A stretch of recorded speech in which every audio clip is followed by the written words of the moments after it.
अस्सलाम वालेकुम नाजरीन कराम, मैं मोहम्मद अरशाद चौरिया में न्यूज़ की तरफ से आपकी खिदमत में हाज़िर हूँ। नाजरीन, बात करते हैं आजकल जो बातें हो रही हैं नेशनल डायलॉग की।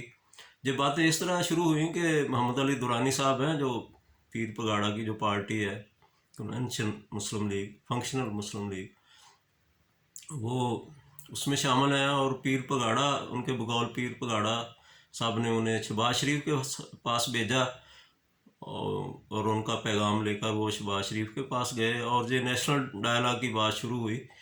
अब वो जो दुरानी साहब हैं, उनको इतनी ज़्यादा मीडिया में कवरेज मिल रही है कि वो कभी किसी चैनल पे होते हैं, कभी किसी चैनल पे होते हैं, तो बहुत ज़्यादा उनको कवरेज मिल रही है।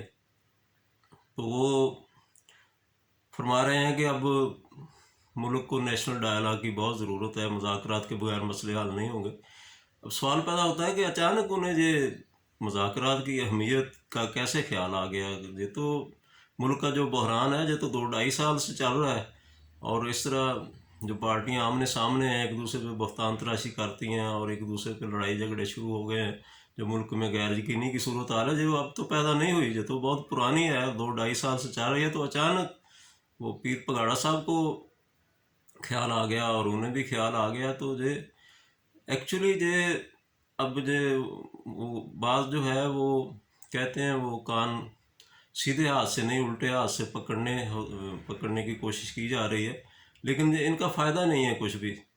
पहले शहबाज शरीफ साहब को इन्होंने ज़लील और रुसवा किया, उनको कैद किया, उनके बेटे को जेल में डाला हुआ है, और अब उनकी ख़वातीन को माफ़ नहीं किया।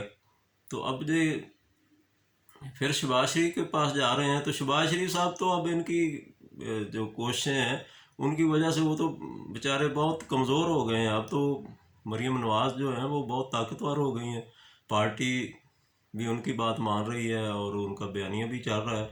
तो शहबाज शरीफ साहब अगर कुछ करना चाहें तो वो कर भी नहीं सकते। फिर भी एक आदमी जेल में है, वो क्या कर सकता है। तो ये ऐसे बस एक कोशिश थी, वो शायद कोई इनका वो कुछ ऐसा मामला हो जाए। जो मुस्लिम लीग नून है, उन्होंने भी इसको पसंदीदा नज़रों से नहीं देखा इस मुलाकात को। उनके ख्याल में ये किसी वो साजिश की वजह से ही मुलाकात हुई है, क्योंकि वो कहते हैं कि शहबाज शरीफ साहब के साथ तो मुलाकात करनी बहुत मुश्किल है। तो अचानक इनको मुलाकात की भी इजाज़त मिल गई। तो लेकिन इसका फ़ायदा कुछ नहीं होगा। अगर कोई डायलॉग होने हैं या कोई सीधी बात करनी है, जो मसले हल करने हैं, तो वो पीडीएम के प्लेटफार्म से फिर मौलाना फजल रहमान से रब्ता करें। तो फिर कोई अगर मसले तो हल इस तरह हो सकते हैं। तो इस तरह अगर वो पार्टियों में जो कोशिश की जाए कि पार्टियों में टूट फूट की जाए, तो तोड़ फोड़ से हुकूमत को कोई फ़ायदा नहीं होगा। मुल्क का तो नुकसान हो सकता है, पार्टियां अगर टूट भी जाएंगी, 2-4 लोग इधर उधर हो जाएंगे, तो मुल्क का इसमें पार्टियों का भी इतना नुकसान नहीं होगा। लेकिन मुल्क में एक गैर यकीनी की सूरत हाल मज़ीद पैदा होगी। अब जैसे मौलाना फजल रहमान की पार्टी में कुछ लोग जो हैं, उन्होंने मौलाना साहब के ख़िलाफ़ बयानबाजी शुरू कर दी। तो अब उन्होंने जमीयत उलमा इस्लाम ने उन 4 उलमा इकराम को पार्टी से निकाल दिया है। अब जो खुद ही तो दरअसल इस तरह की जो कोशिशें होती हैं, वो कामयाब इसलिए नहीं होती कि असल बात सामने आ जाती है। कितना भी आप छुपाएं, जो वो सच है वो सच सामने आना ही होता है, झूठ जो है उसका पता चल जाता है। अब एक तो जो मौलाना फजल रहमान की पार्टी में वो 4 रहनुमाओं ने मौलाना साहब के साथ बातें शुरू कर दी, तो पीटीआई मैदान में फ़ौरन आ गई। उन्होंने उनकी हमायत शुरू कर दी। वो जिस तरह वो जिस तरह ये नैब के नुमाइंदे बनते हैं इनके वज़रा कराम, इस तरह उन्होंने वो जमीयत उलमा इस्लाम के नुमाइंदों की इस हैसियत से बयानबाजी शुरू कर दी।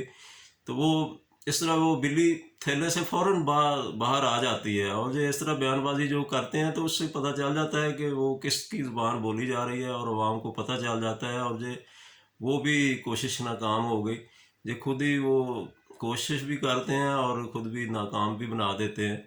तो अब जो ये अगर ये कोशिश थी कि मुस्लिम लीग नून में कोई फूट पड़ जाए, तो वो भी मुश्किल नज़र आ रही है, क्योंकि वो अगर शहबाज शरीफ साहब ने टूटना होता, जब अपनी भाई की मुखालफत करनी होती तो वो पहले कर जाते, वो वज़ीर आज़म भी बन सकते थे, उनके पास मौका था वज़ीर आज़म बनने का, उनको ऑफ़र भी हुई थी, लेकिन उन्होंने उस वक्त बगावत नहीं की। तो अब वो किस तरह बगावत कर सकते हैं? अब वो कमज़ोर हो गए हैं, उनकी वो से भी नहीं रही पार्टी में। तो इस तरह की बातों से कोई फ़ायदा हासिल होने वाला नहीं है। वो कहते हैं ना, नियतों का जो दारोमदार है वो अमाल पर होता है। तो अगर नीयत साफ़ हो तो फिर तो मसले हल हो सकते हैं, लेकिन लगता नहीं है अब अभी किसी की नीयत साफ़ है। कोई भी अदारा एक दूसरे पे एतबार करने के लिए तैयार नहीं है। इस तरह 2-2.5 साल में इस तरह के वाक़यात नमूदार हुए हैं कि कोई भी किसी पे एतबार करने के लिए तैयार नहीं है। तो इस तरह के हालात में नेशनल डायलॉग की कामयाबी जो है वो मुश्किल नज़र आ रही है, और ये बात बिल आखिर तसादम की तरफ ही जाएगी।